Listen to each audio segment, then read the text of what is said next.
Sebagaimana biji buah mesti pecah, agar intinya terbuka merekah bagi curahan cahaya. Demikian bagimu kemestian niscaya, mengenal derita serta merasakan kepedihannya. Ini bagi yang galau, yang sedang sumpek, diingat-ingat nasihatnya Al-Mustafa ya.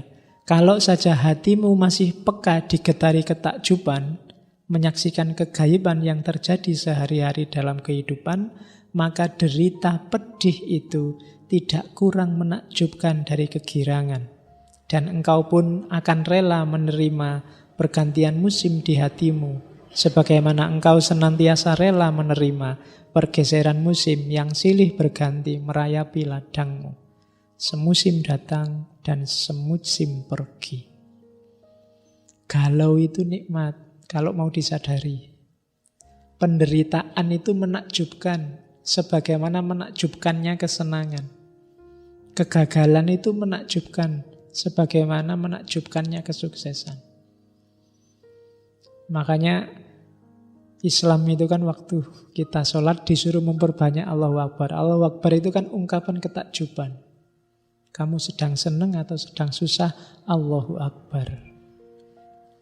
Jadi takjub dan biasa saja. Dalam arti apa? Ada ketakjuban, ada kesenangan kita takjub, ada kesedihan kita takjub, dan itulah hidup. Seperti musim. Ada musim hujan, ada musim kemarau. Kadang senang, kadang susah. Seperti suka dan duka tadi. Banyak di antara yang kau derita adalah pilihanmu sendiri. Dialah ramuan pahit pemberian hidup pada pribadi demi penyembuhan bagian yang parah di dalam hati.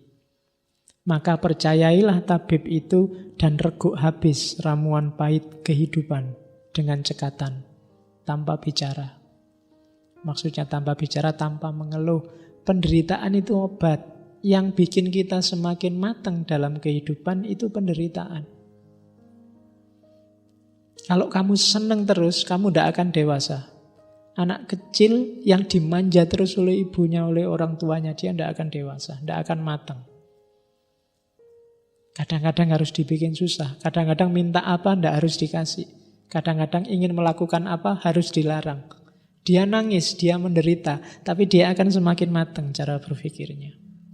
Tapi kalau dimanja terus, mentalnya tidak akan matang. Jadi penderitaan itulah yang bikin kita semakin, kalau di agama semakin naik kelas. Ujian itu semakin bikin kita tangguh secara mental. Kalau kita tidak terlatih dengan ujian,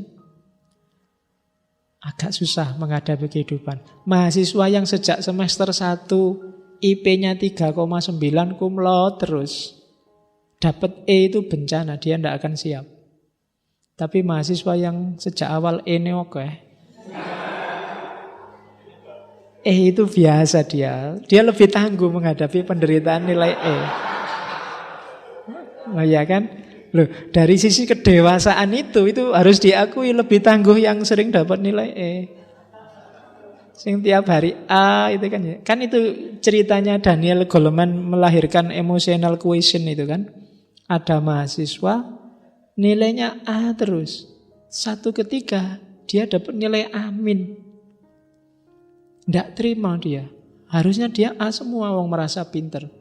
Akhirnya pulang ke rumah, ngambil senjata, balik ke kampusnya, dosennya ditembak.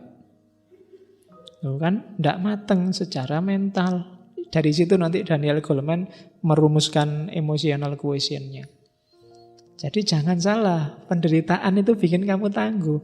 Sekali dapat nilai E mungkin kamu sumpek, tapi 2 kali sumpeknya tinggal setengah. 3 kali tidak terlalu sumpek lagi. 4 kali biasa. Loh kan ngono. 5 kali mungkin kamu heran. Loh kok nggak dapat E sekarang ya? Jadi itulah manusia. Jadi jangan khawatir. Penderitaan bikin kamu tangguh. Kesusahan bikin kamu tangguh. Yang tiap hari duitnya cukup, tidak pernah kurang duit. Begitu kurang duit, dia akan pontang-panting kesulitan kayak kiamat mau datang. Tapi yang tiap hari krisis, tidak pernah punya duit, itu tidak masalah, tidak ada duit. Selalu punya jalan untuk mengatasi. Paling tidak kan pindah-pindah kos-kosan teman-temannya.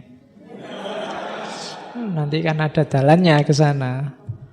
Oke, terus pengajaran. Tak seorang pun dapat menanamkan pelajaran kecuali yang mulai terjaga di fajar subuh pengetahuan. Dan guru yang berjalan di bawah bayangan kuil di tengah murid-murid pengikutnya tiada memindahkan kebijaksanaan, namun membenihkan keyakinan serta kasih sayang.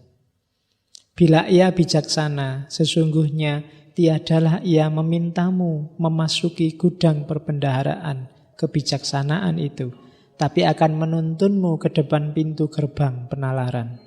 Sebab wawasan hidup seseorang tiada meminjamkan sayapnya pada gagasan orang lain. Dan begitulah setiap insan tegak berdiri di hadapan pengenalan Tuhan.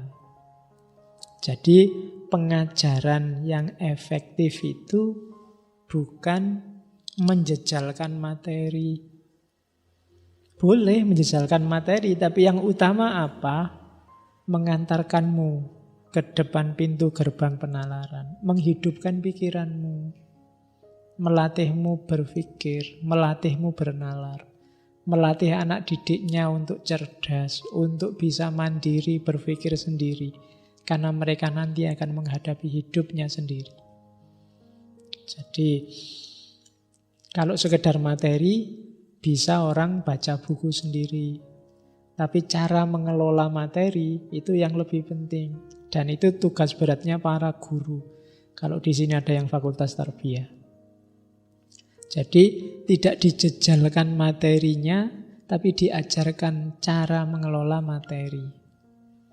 Ajarkan cara dia memahami pengetahuan. Ajarkan cara dia menginterpretasi, menganalisis pengetahuan. Itu lebih penting. Ajari logika, ajari bahasa, ajari cara bernalar, cara berpikir, menanggapi persoalan, menghadapi perbedaan, menghadapi teori pemikiran yang berbeda. Itu lebih penting. Itu pengajaran. Persahabatan. Di saat berpisah dengan teman, kau tiadakan berduka cita. Sebab apa yang paling kau kasihi darinya, amatlah mungkin lebih cemerlang dari kejauhan. Sebagaimana sebuah gunung nampak lebih agung dari tanah ngarai daratan. Jadi, tidak usah galau kalau kita bersahabat dan kemudian terpisah. Apalagi sudah saling jatuh cinta kemudian LDR.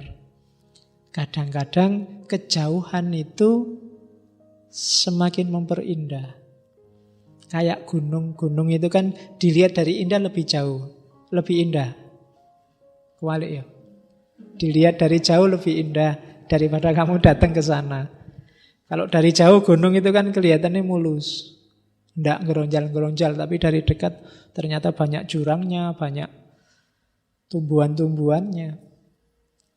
Kadang-kadang yang jauh itu kelihatan, kalian WA-an itu sama teman yang jauh kan akrab terus rasanya, tapi sama teman yang dekat itu sering konflik. Ya karena tiap hari ketemu. Ngomong keliru ya sama yang deket-deket ini. Tapi sama yang jauh, kita biasanya lebih akrab. Rumusnya Gibran ya kadang-kadang memang sebuah gunung nampak lebih agung dari tanah ngarai daratan. Oke, jangan ada tujuan lain dari persahabatan kecuali saling memperkaya jiwa. Tidak usah ada pamrih macam-macam. Kita saling menaikkan level kemanusiaan kita bareng-bareng. Sebab kasih yang masih mengandung pamrih di luar misterinya sendiri bukanlah kasih. Namun jaring yang ditebarkan hanya akan menangkap yang tiada diharapkan. Jadi tidak usah aku berteman ben iso nyilih motore. Aku berteman biar akhir bulan iso utang ketoke duitnya banyak. Aku berteman Nggak, kalau kayak gini bukan persahabatan, tidak memperkaya jiwa. Persembahkanlah yang terindah demi persahabatan. Jika dia harus tahu musim surutmu, biarlah dia mengenal pula musim pasangmu. Sebab siapakah sahabat itu hingga engkau hanya mendekatinya untuk bersama, sekedar akan membunuh waktu. Jadi kadang-kadang kita waktu galau kan nabrak-nabrak nyari teman yang bisa diajak curhat. Tapi waktu seneng diem aja. Waktu dapat hadiah uang banyak meneng wae.